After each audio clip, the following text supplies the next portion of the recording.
成日聽人講買樓同親戚朋友買喺同一個小區有幾好，等陣先，買樓真係要睇圈層㗎。你間樓值錢嘅唔係磚頭啊，係隔離鄰舍。咩先叫圈層啊，大佬？就算係親戚朋友，人人嘅家境都唔同啦。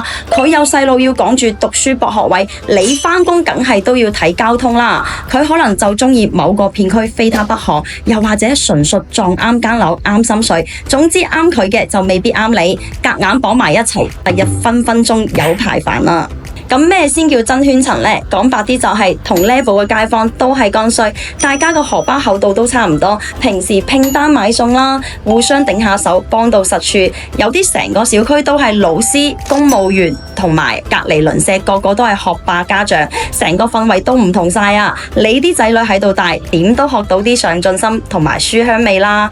呢啲係隱形福利，有錢都買唔到㗎。仲有嗰啲豪宅玩家，你哋話間屋貴，呢啲只係入場費咋。真正值錢嘅就係入咗去之後，識得啲咩人，換到啲咩資源，生意搭路，內幕消息，獨家福利，呢啲先係真正嘅附加值啊！豪宅唔淨係住得豪㗎，重點係個圈子值錢。所以講買樓係一件大事，千祈唔好貪熱鬧啊！